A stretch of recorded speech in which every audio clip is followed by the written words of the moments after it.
Hey guys, welcome to Get Busy Watching! I'm your host, Honest Dan. Let's talk movies.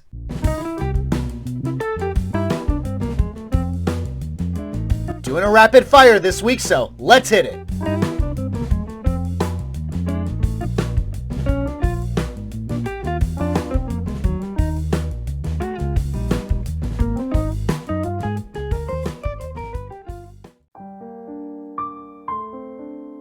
Based on a true story, Sam Bloom, played by Naomi Watts, is a mother of 3 sons who has been suffering from depression after falling from a great height that ended up paralyzing her and is now confined to a wheelchair. Despite the family's best attempts to get by, things clearly change when the eldest son, Noah, played by Griffin Murray Johnston, brings home an injured baby magpie with hopes of nursing it back to health, despite Sam's disinterest in the bird.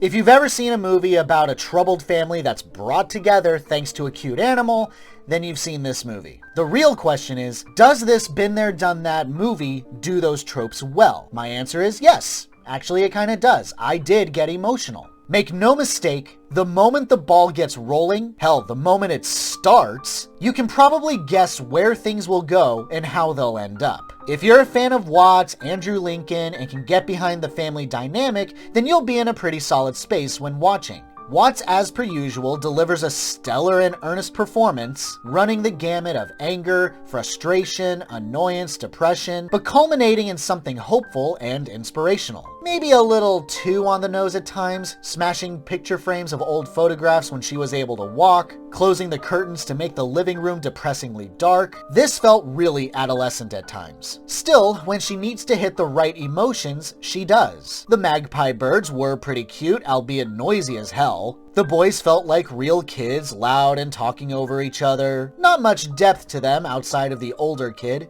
but Murray Johnston does a fair job. The script can be a little cliched, but I can't say I was offended by it as I was kind of expecting it. Overall, it ain't perfect and it does pander, but for what it is, it's actually not that bad. Recommend it if you want to watch something with your mom. My honest rating for Penguin Bloom, a 4 out of 5. It must be weird to have wings and not be able to fly.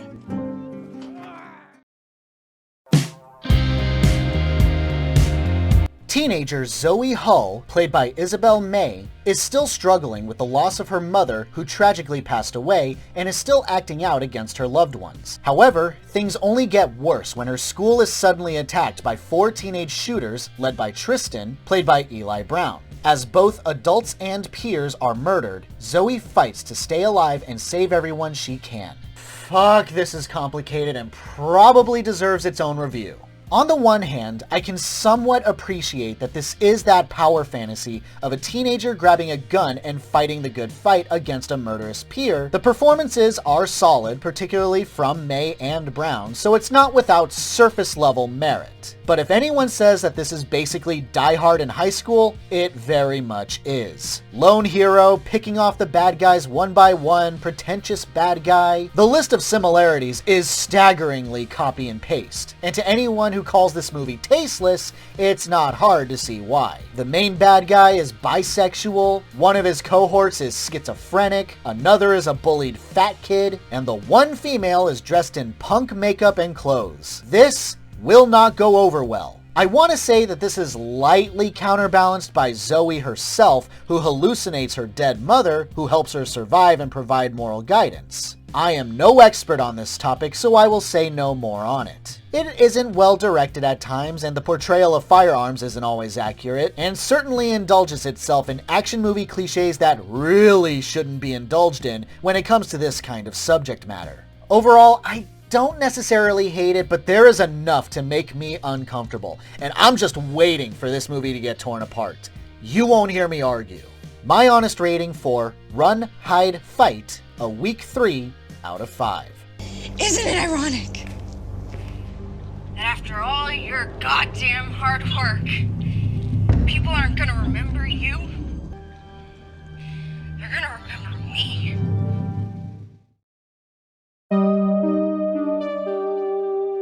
Set in 1990, Joe Deke Deacon, played by Denzel Washington, is a former detective, now deputy police officer, who is tasked with aiding in another investigation involving the murder of a young woman that bears a striking resemblance to a similar murder he was investigating years before. He is aided by the younger detective Jim Baxter, played by Rami Malek, who learns to accept Deke's brand of help, and the two of them hunt for the serial killer together. It's not bad. I was enjoying it for what it was, but the ending ruins everything. It's basically an undercooked 7. It has a lot of similarities, mostly surface deep, but you'll see the parallels clear as day. But does it do those things well enough? Sure. Denzel, of course, is awesome. Same goes for Malek, and slap on Joker makeup that I can take seriously, Jared Leto made a creepier villain in this movie than he did in Suicide Squad. The mystery surrounding the backstory of Deke is interesting and keeps you asking questions. You are legitimately on the edge of your seat wondering how he and Jim are going to nail Albert Sparma to the wall, so it is a visceral watch. The problem is the ending. While I can understand what it's trying to go for, at least I think I do, it's an ending that betrays so much of what is set up. Without giving anything away, the movie says this character is great at what he does, but then in the third act, he's incredibly stupid for no reason, and it just gets worse and worse from there,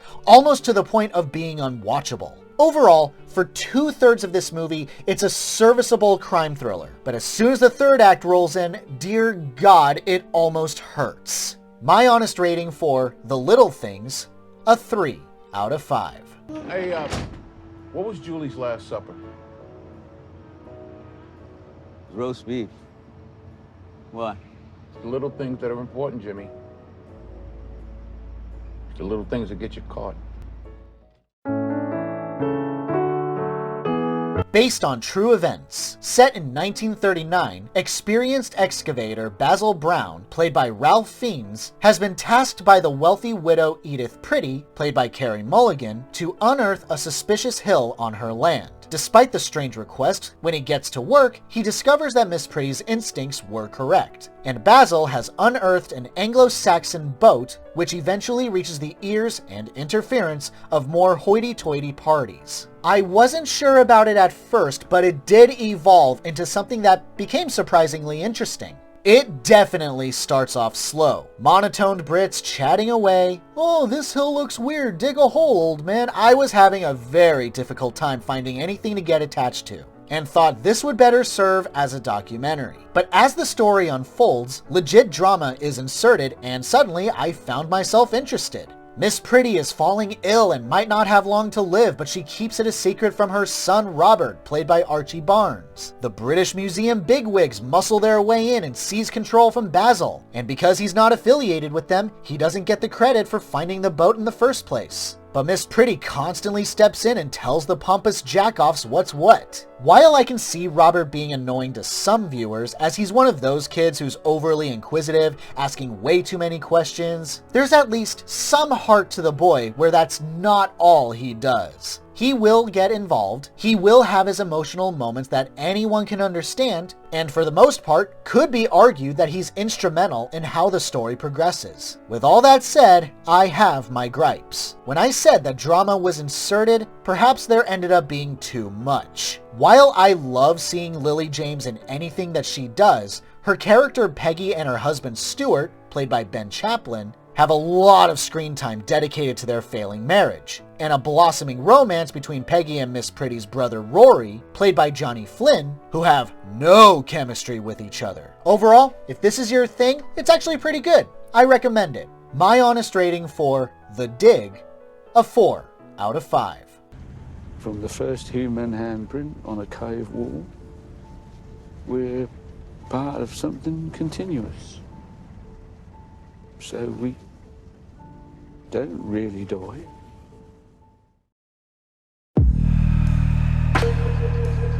Babak and Nida Nadiri, respectively played by Shabab Husseini and Nusha Noor, are a married couple with an infant daughter, and their marriage has been going downhill. After a fun night with friends, Babak and Nida attempt to go home, but Babak's prior heavy drinking forces them to find shelter in a nearby hotel. As they attempt to rest, they are unable to as both experience loud noises and are haunted by other tenants who appear and disappear and soon find that they cannot escape. I think there's been a huge mistake. Bad horror movies get released in January, not good ones. What the hell is this doing here? If ever a prayer was answered regarding my feelings toward trash horror flicks, this was the response, and now I feel enlightened. This is almost completely devoid of cheap jump scares, and opts for the more coveted psychological thrills with some pretty compelling symbolism too. The acting from Husseini and Noor is wonderful and bounce off of each other incredibly well. Because the jump scares are thrown out, in place of it, you have great sound design for eerie sounds that can slowly build up in volume, and it's actually compelling to decipher if the paranormal events are real or just in their heads. Even the bad and hammy acting from some of the side characters works out, as it adds to the strangeness of the hotel and keeps you locked in discomfort. With all the praise I've been singing, I do have a couple of issues. Bobek and Nita do sadly fall into some horror tropes involving terrible decision making. Though I do believe this was done for artistic purposes that serve the ending, which, yeah, that's a discussion. Overall, this was impressive and I highly recommend checking this out. My honest rating for The Night, a strong 4 out of 5.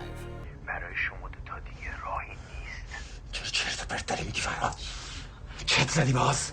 چی داری میگی تو؟ هیچ راهی نیست. هیچ راهی نیست. هیچ راهی نیست.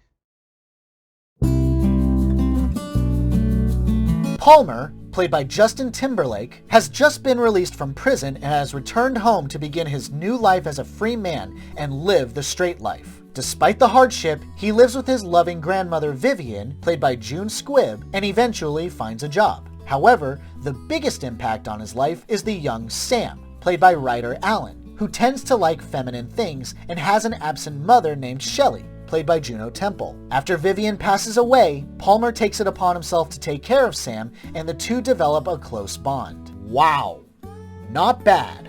If ever I had any doubts that Timberlake could legitimately act, then they've effectively been put to rest. While playing the brooding, quiet guy just trying to stay out of trouble may sound like an easy role to play on paper, there's a certain nuance that actors have to hit in order for the character being portrayed to make an impact, and Timberlake nails it. There is a quiet intensity about Palmer, but when he learns to open up around Sam, learn to be protective of him, there's charm and even a bit of light comedy. Allen is definitely a scene stealer. On the one hand, he was so close to being just a run-of-the-mill annoying kid who didn't stop talking and was almost too clever, if that makes any sense. He does hit those notes, but not every single scene. I loved how oblivious he was to how he dressed and acted, just living his best life, and I liked seeing that. With all that said, I can get why it's getting its fair share of criticism. It is a very familiar story. Replace Sam with a black kid who's being picked on for being black, a kid with absent parents, mentally handicapped, physical deformities, overweight, or anything, and this movie is pretty routine. There's your overreacting explosive mannerisms from multiple characters, realistic or not, and there's one really stupid scene that drove me nuts. I won't give anything away, but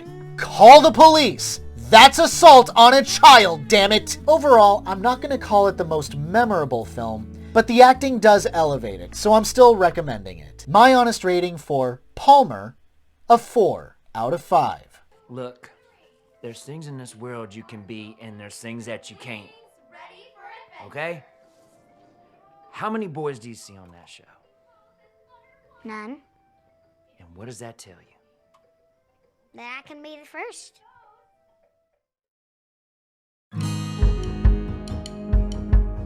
Jackson Greer, played by Jake Allen, was on the fast track to college to be a baseball player. However, those plans come to a crashing halt when Jackson accidentally kills a Mexican boy during one of his father's vigilante border patrols. Though Bill Greer, played by Frank Grillo, takes the fall for his son, Jackson goes on the run after finding the wallet to the young boy he killed and journeys to his hometown in Mexico to return his wallet in a futile attempt to make things right. I want to like this movie more than I do, but very similar to a lot of movies that I've seen this month, It's misguided.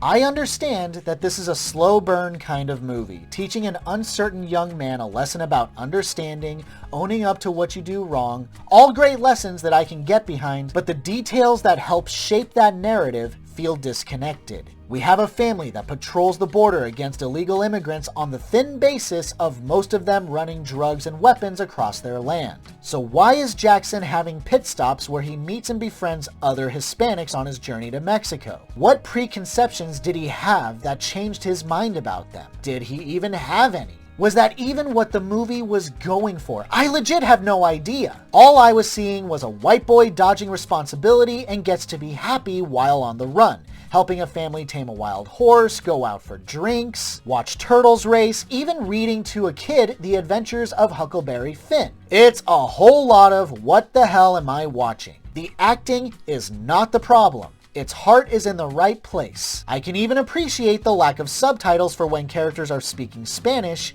and I do appreciate Hispanics who can't speak Spanish representation. Boy, is that rare. On the whole, it just feels like it's trying too hard to be sensitive, so I'm just sitting here rolling my eyes at the sad attempt. My honest rating for No Man's Land, a weak 3 out of 5. Your parents will be happy to have you home. Fernando will still be dead. Yes, sir. And you'll pay for that.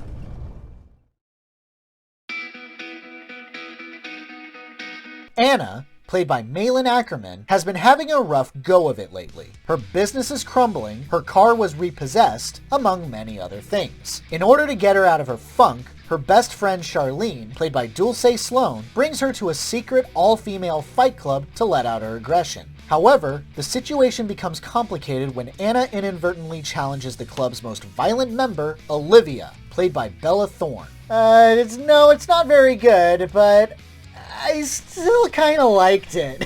Despite her penchant for choosing terrible films, Ackerman continues to be thoroughly entertaining to me and knows her way around comedic timing. Plus, I can't help but be a fan of slapstick. She's funny. I don't know what to tell ya. Yes, there is a plethora of try-hard comedy. What with Charlene's raunchy sex talking and hammering in Ed, played by Kevin Nash, and his homosexuality, that got on my nerves a couple of times. There are subplots that go nowhere, like a former fighter in the club was undefeated only to be beaten by Anna's mom before she died, and apparently hates Anna for it? I don't know, but one would think that this is leading up to a big fight scene, but nope. In fact, this character has no dialogue until the very end, and doesn't seem to dislike Anna in any way. But once that stuff passes by, I don't know, there's just something about how Anna trains with Murphy, played by Alec Baldwin, that tickled me to my core. The hits she takes genuinely felt painful, and I did enjoy how awkward she was when she started, and how confident she was by the film's closing. I don't want to call it an inspirational film, by no means can you say that about this, but it's entertaining for how dumb it is. Overall, fine. I suspect I'm in the minority on this, so I don't know if I can recommend this. It's not great, but I like it. Take it for what you will. My honest rating for Chick Fight, a strong 3 out of 5. Great. Second time here and already 2 people want to kill me. 3. I heard you challenged Noelle as well. Oh, yeah. Idiots! Oh, this pretty face. We're gonna lose it. Thanks so much for watching, you guys. I really appreciate it. Have a great day. Stay safe and healthy out there. Please wear a mask if you go out. Hope to see you soon.